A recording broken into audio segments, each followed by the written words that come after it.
Good morning, students. So I am Sudhakar sir, and today I present of mathematics class 8. Exercise 8.2. So I started teach you exercise 8.2 some formulas as a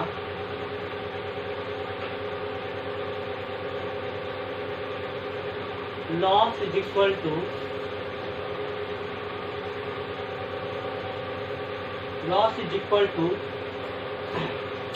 cost price minus selling price.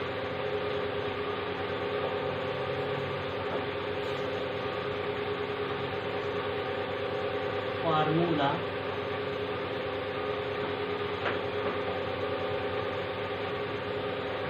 profit is equal to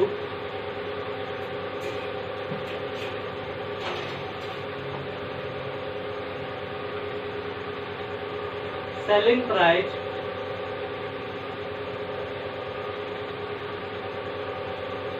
minus cost price. पहले हम इनके बारे में समझते हैं। Profit, loss, cost price, selling price, ये होता क्या है? What is profit, what is loss, what is cost price, what is selling price. Suppose that you are a customer,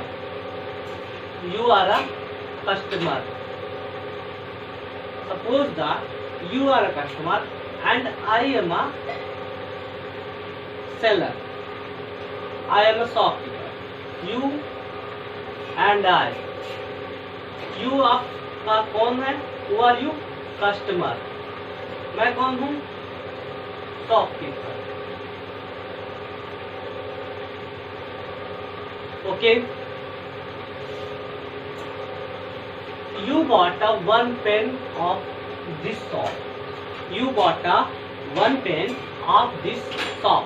आपने इस दुकान से एक पेन खरीदा. क्या किया?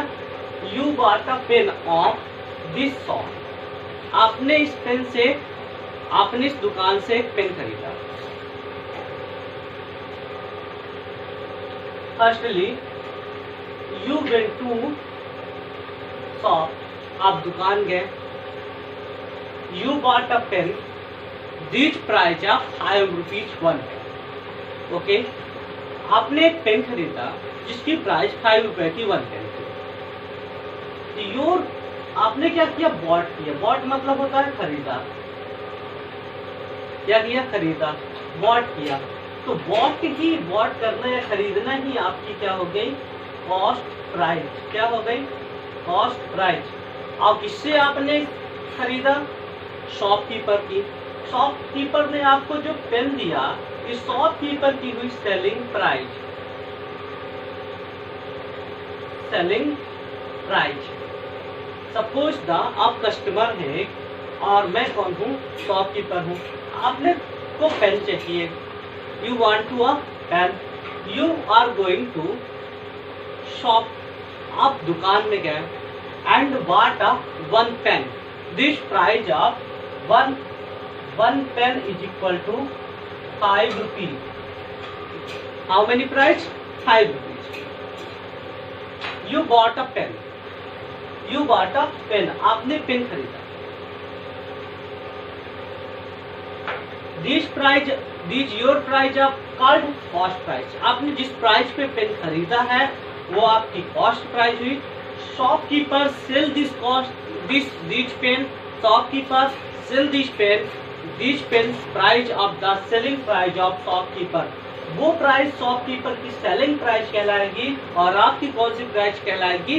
Cost price. मतलब अगर हम किसी भी दुकान में गए, हम जो सामान खरीदते हैं वो हमारी कॉस्ट प्राइस हुई.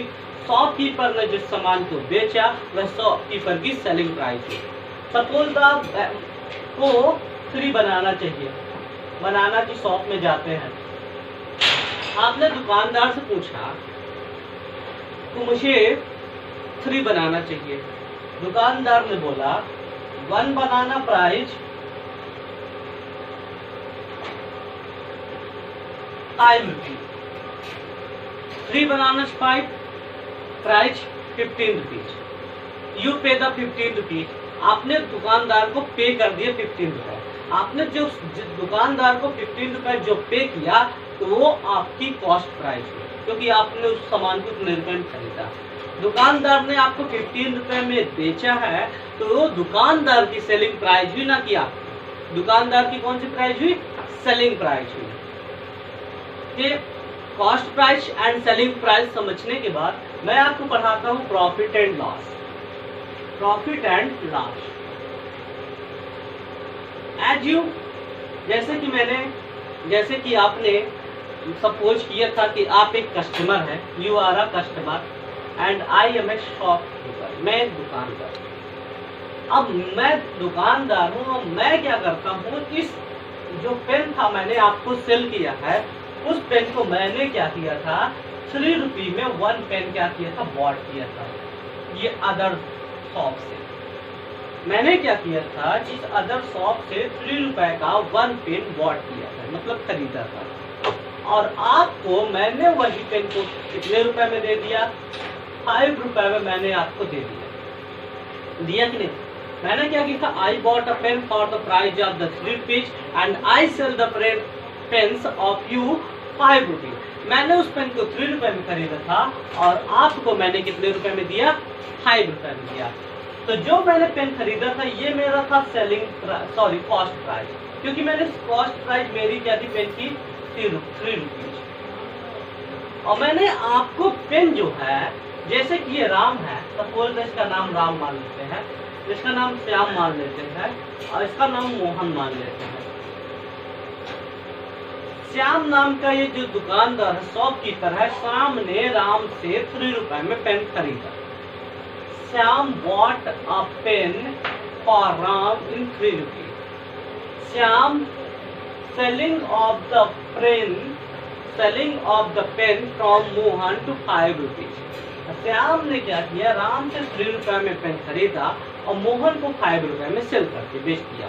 तो बता सकते हैं श्याम को क्या हुआ। सपोज अगर मैंने 3 रुपए का पेन खरीदा है और उसे 5 रुपए में सेल कर रहा हूँ, तो उस कंडीशन में श्याम को क्या हो रहा है कि श्याम ने 3 रुपीज का खरीदा था, 5 रुपए में बेच रहा है।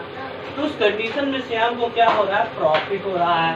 और श्याम का कॉस्ट प्राइस क्या था श्याम का, क्योंकि उसने 3 रुपए में खरीदा था, और सेलिंग प्राइस क्या होगा, 5 रुपए में बेचा है।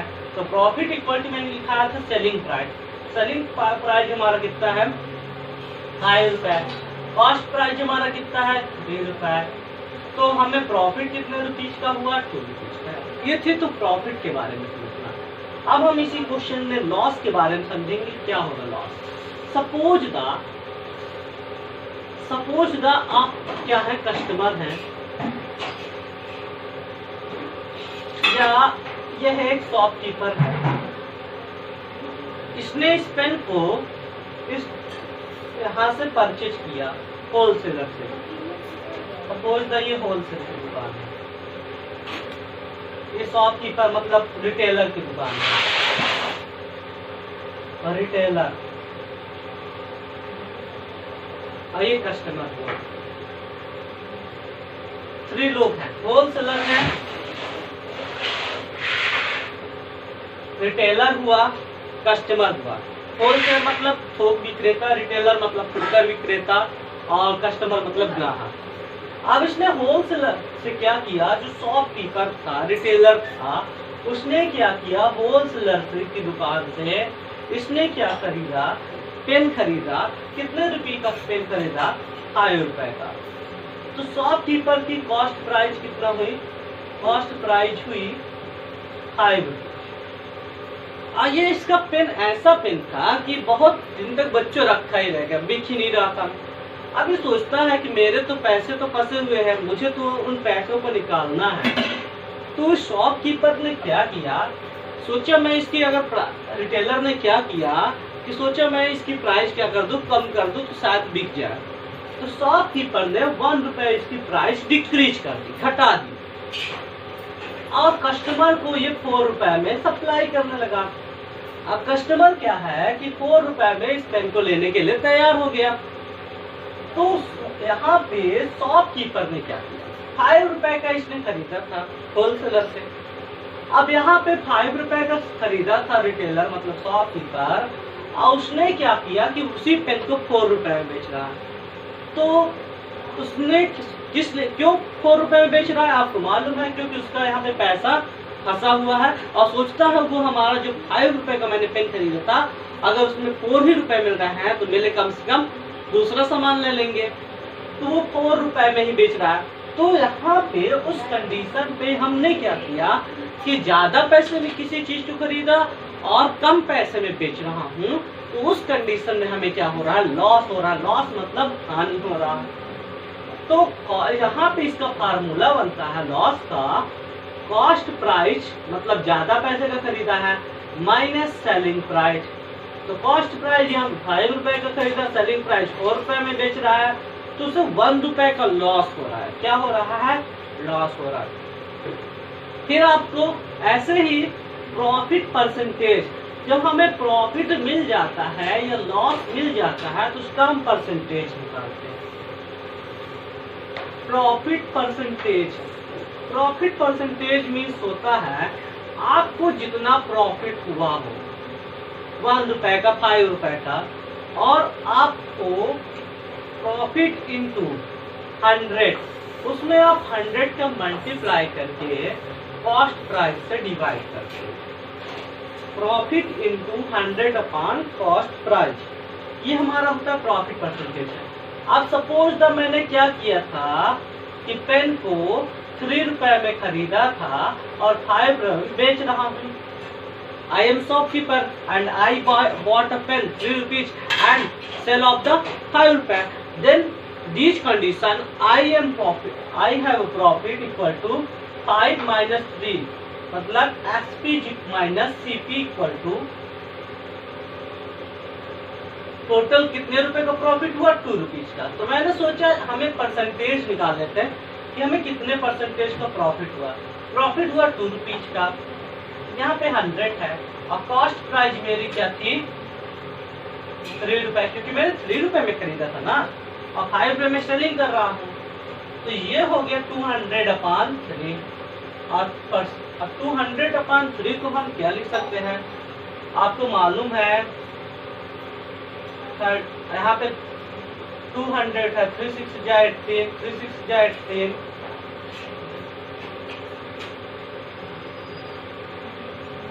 अब 200 में 3 का डिवाइड कर देंगे, 3 6 जा 18, 2 आया, 3 6 जा 18, आपको कितना मिल रहा है 2। तो 66 से होल 2 अपॉन 3 परसेंटेज का हमें यहाँ पे प्रॉफिट हुआ। ऐसे ही लॉस परसेंटेज होता है। लॉस परसेंटेज में क्या करते हैं, लॉस की कंडीशन जब हमें लॉस होता है तो मैं सोचता हूँ कि आई एम थिंकिंग हमें कितने परसेंटेज का, कितने रुपीज का लॉस हुआ है। तो लॉस हुआ, तो लॉस के लिए फॉर्मूला होता है लॉस परसेंट का।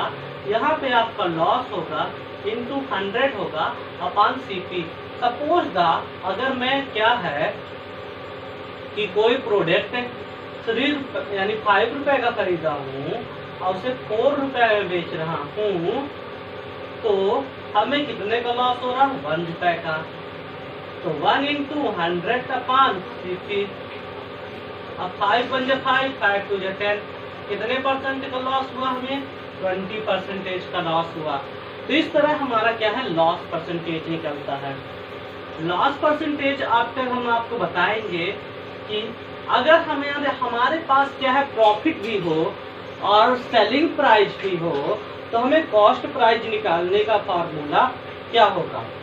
तो कॉस्ट प्राइस निकालने का फार्मूला होगा, सपोज द हमारे पास प्रॉफिट भी है और क्या है कि सेलिंग प्राइस भी है।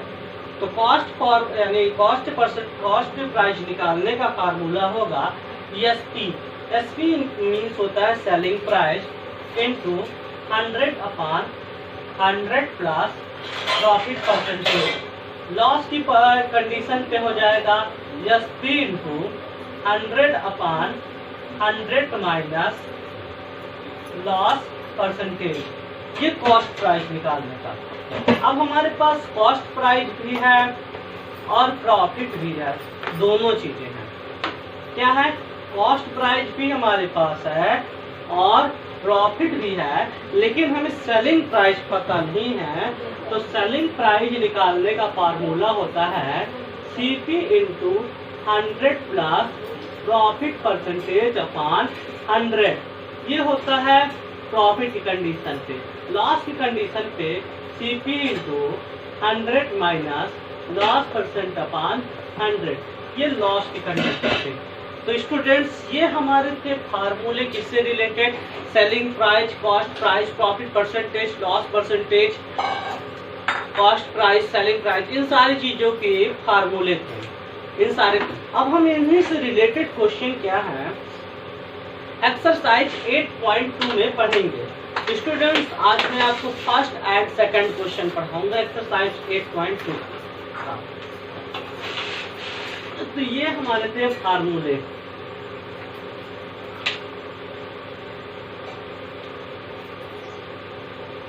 तो यहाँ पे आता है एक्सरसाइज 8.2। फर्स्ट क्वेश्चन जो है वो हमारा परसेंटेज यानी प्रतिशत से रिलेटेड क्वेश्चन है, जिसमें आपका क्वेश्चन ये कहता है a man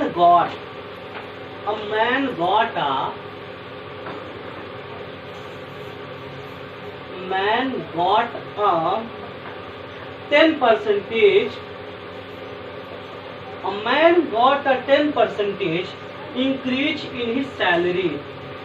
Increase in his salary. Increase in his salary. If his new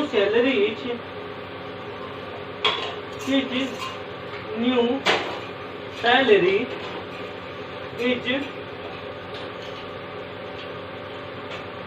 rupee 1,54,000. Find his original salary. Find his original salary. Suppose the a man got 10% increase in his salary. एक आदमी की जो salary है वो 10% बढ़ाई जाती है, तो उसे न्यू सैलरी 1,54,000 रुपए प्राप्त होती है। सपोज तो मैं एक आदमी हूँ, I am 1%, in my present salary nothing, मैं in my present salary is not defined, मेरी जो प्रेजेंट सैलरी वो डिफाइंड नहीं है, बट increased 10% सैलरी ऑफ 1,54,000। लेकिन जो मेरी बढ़ी हुई सैलरी है 10% जो बढ़ाई गई है सैलरी वो 1,54,000 रुपीज है। तो हमें बताना है कि हमारी पहले ओरिजिनल सैलरी कितनी थी। सपोज हम अपनी ओरिजिनल सैलरी को मान लेते हैं x रुपीज। कितना मान लेते हैं? x rupees. तो सॉल्व फर्स्ट देखिएगा, बहुत ही अच्छे से समझना है आपको स्टूडेंट्स, और एकदम इतना अच्छे से समझना है जिससे आपको बार बार करने की जरूरत न पड़े। तो इसमें आपका क्या दिया? A man got a 10% increase in his salary. एक आदमी की 10% सैलरी बढ़ाई गई। His new salary is 1,54,000. उसकी न्यू सैलरी कितना है? 1,54,000। तो find his original salary. Original salary आपको प्राप्त करना है। तो यहाँ लिखेंगे let us original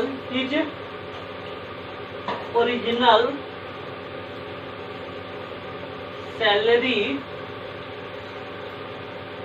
equal to x rupees. जब हमें किसी भी चीज की सैलरी, कोई भी चीज अगर हमें डिफाइन नहीं होता है या तो पता नहीं होता है, तो हम उसके लिए क्या ले लेते हैं? एक वेरिएबल ले लेते हैं जिसको हमने x नाम दिया है। अब मैन इंक्रीज सैलरी। अब मैन इंक्रीज सैलरी, कितना सैलरी मैन की इंक्रीज हुई? 10%। Okay, his new salary, his new salary is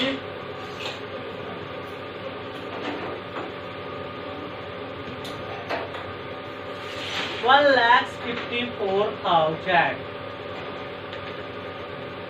तो इनको सॉल्व करेंगे। देखिए मेरी सैलरी कितनी थी उस इंसान की, मैन की सैलरी कितनी थी? मैंने लिखा है x रुपए थी। पहली सैलरी कितनी थी? x रुपए थी। अब उसमें जो हमारी जो सैलरी है उसमें कितना इंक्रीज हुआ है उस आदमी की सैलरी में? Suppose the 10%। तो यहाँ लिखेंगे x ऑफ 10%। और नई सैलरी उसे कितना मिली है? 1,54,000। मैंने उस इंसान की सैलरी को, उस आदमी की सैलरी को x रुपीज लिखा, और x रुपीज लिखा, उसकी सैलरी में कितना परसेंटेज का इंक्रीज हुआ? 10%। तो x ऑफ 10% लिखा।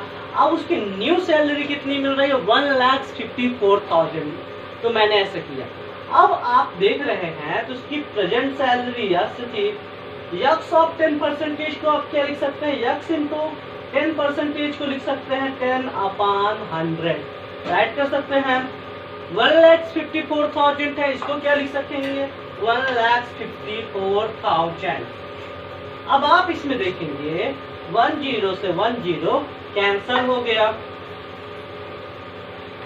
तो नेक्स्ट लाइन, नेक्स्ट टर्म में आपको क्या मिलेगा? देखिए नेक्स्ट टर्म में आपको ये मिलेगा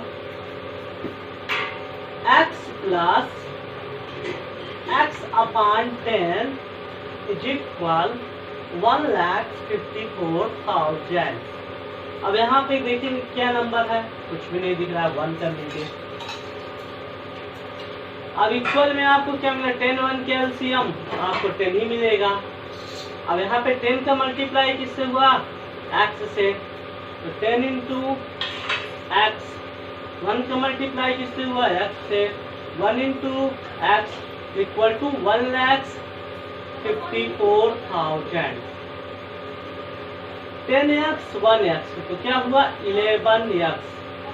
यहाँ पे लिख लेंगे 10x का मल्टीप्लाई हुआ 10x, 1x/10 इक्वल टू 1,54,000।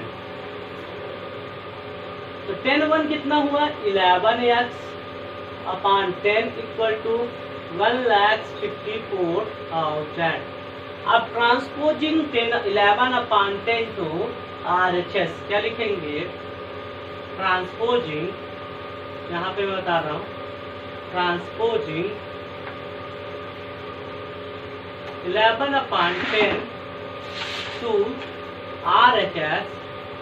तो आप जब इसको RHS में ट्रांसपोजिंग कर देंगे तो x की वैल्यू आपको फाइंड होगी 1,54,000 इंटू 10/11। 11/10 इधर मल्टीप्लाई में था, इधर गया तो ट्रांसपोजिंग हुआ, तो 10/11 में चेंज हो गया। अब 10/11 से अगर 11 से डिवाइड करेंगे तो 11 बन जाए, 11 4 रिमाइंडर आया, 4 4 44, 11 4 जब 44, 14,000। x इक्वल टू क्या मिला? 14,000 इंटू 10। अब 14,000 में 10 का मल्टीप्लाई करेंगे तो आपको मिलेगा x इक्वल टू 1,40,000। तो हमें प्रेजेंट, तो मैन की हिज ओरिजिनल सैलरी आपको कितना मिल गई? 1,40,000। आप लास्ट लाइन में लिखेंगे the man his original salary equal to 1,40,000 is answer. Question number second देखते हैं। क्वेश्चन नंबर फर्स्ट आप समझ चुके होंगे, मैन की ओरिजिनल सैलरी नहीं मालूम थी, मैंने एक्स ले लिया। अब उसके सैलरी में 10% की इंक्रीजिंग हुई तो एक्स ऑफ 10 ले लिया, एक्स में 10% की इंक्रीजिंग हुई। अब आपका हिज न्यू सैलरी उसको मिली 1,54,000, तो 10 एक्स प्लस एक्स ऑफ 10% की इंक्रीजिंग हुई 1,54,000 मिला। एक्स प्लस एक्स इंटू 10% को 10/100 कर दिया 1,50,000, 0 से 0 कैंसिल हो गया। x प्लस एक्स अपॉन 10 1,54,000 मिला। x इक्वल टू मिला 14,000 इंटू 1,50,000 इंटू 10/11 से कैंसिल कर दिए, यानी डिवाइड कर दिए 1,54,000 को 14,000 से 10 का मल्टीप्लाई हुआ तो x की वैल्यू 1,40,000 मिली और ये हमारा सॉल्वेशन फर्स्ट कंप्लीट हुआ। After that question number second आप देखेंगे ऑन संडे, संडे मतलब होता है रविवार, आपको मालूम है। ये सॉल्व फर्स्ट है या कंप्लीटेड, सॉल्व सेकंड।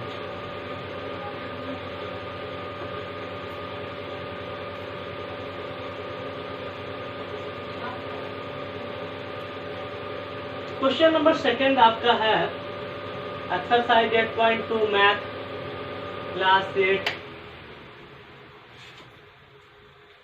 एक्सरसाइज 8.2 का क्वेश्चन है on Sunday, on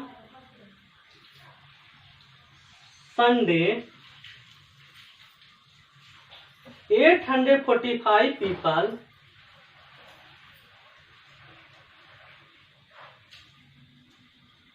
845 people went to the zoo, went to the zoo. On Sunday 845 people went to the zoo. Sunday के दिन 845 पीपल जू में गए, मतलब चिड़ियाघर में गए। ऑन मंडे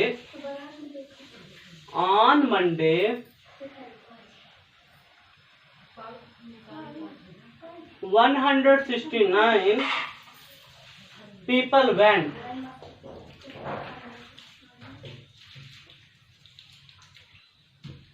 मंडे के दिन जो है 169 लोग गए। What is the percentage? What is the percentage?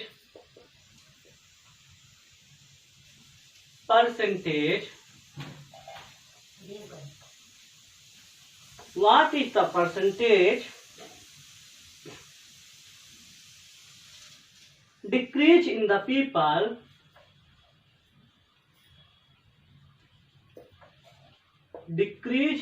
people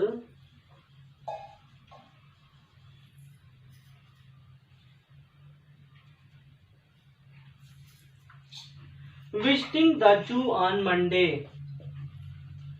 Visiting the zoo on Monday. Zoo on Monday. On Sunday, Sunday मतलब होता है रविवार के दिन। 845 people went to the zoo, 845 लोग जू में गए। मंडे 100 ऑन मंडे मतलब सोमवार के दिन 169 पीपल वेंट, 169 पीपल गए। What is the percentage decrease in the people visiting the zoo on Monday. तो इसमें पूछता है कि लोगों के मंडे के दिन जाने में कितने परसेंटेज की कमी आई, कितने परसेंटेज कम पीपल मंडे के दिन गए, ये आपको निकालना है। तो सॉल्व सेकंड में आप पहले नंबर पे क्या लिखेंगे? On Sunday people went to zoo, on Sunday people went to zoo, went to zoo मतलब बच्चों संडे के दिन पीपल जू में गए। कितने पीपल गए जू में? 845। ऑन मंडे मतलब सोमवार के दिन, on Monday people went to zoo, Monday के दिन लोग गए 169 लोग गए। अब इसमें पूछता है visiting decrease in the people on Monday, कि पीपल यानी जो मंडे के दिन गए उसमें क्या कमी आई, तो डिक्रीज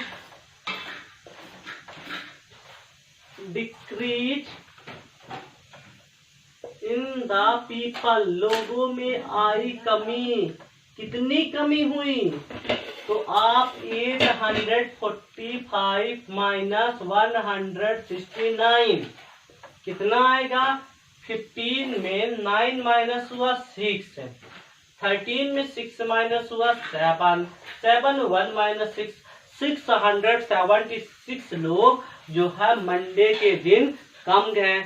तो इसमें उनका परसेंटेज पूछा है कि परसेंटेज क्या होगा, तो परसेंटेज ऑफ डिक्रीजिंग पीपल, तो लिखेंगे परसेंटेज ऑफ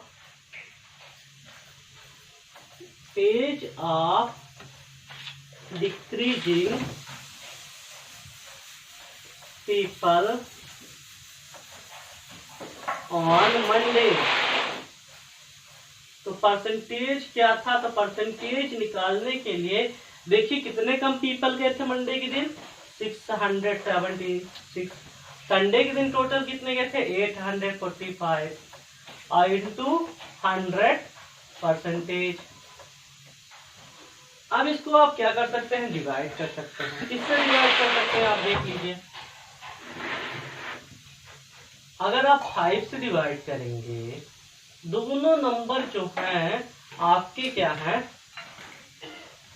4 से डिवाइड हो जाएंगे। देखिएगा एक ये इसको मैंने 5 डिवाइड करता हूँ, देखिए 5 बन जा 5, ओके, और 5 से डिवाइड होगा 25 जा 100, 5 बन जा 5, टोटल कितना आया आपको मालूम होना चाहिए, 5 बन जा 5 3 आया, 5 6 जा 30 4 आया, 5 9 जा 45, 606। अब 169 से 676 डिवाइड हो जाएगा, आप कर सकते हैं। देखिए 169 4 जा 4 9 जा 36 का 6 कैरी है 3, 4 6 जा 24 से 27 7 कैरी 4 बन जा 2 6, तो ये आपका 0 हो गया। तो आप 169 4 जा 676, तो आपको क्या मिला, 4 इंटू 20% इक्वल टू 80%। तो लास्ट में लिखेंगे percentage of the decrease people on Monday is equal to 80%। Students, यहीं से हमारा क्या होता है, एक्सरसाइज 8.2 का first and second question complete होता है। आपको नेक्स्ट वीडियो में question number 3rd and 4th मिलेंगे। इसी के साथ आप वीडियो को अंत तक अवश्य देखें और चैनल को लाइक सब्सक्राइब एंड शेयर जरूर से जरूर करें और ज़्यादा से ज़्यादा शेयर करें। आपका शेयर करना ही हमारे हौसलों को बढ़ाता है। इसी के साथ आज की क्लास कंप्लीट होती है। बहुत बहुत धन्यवाद।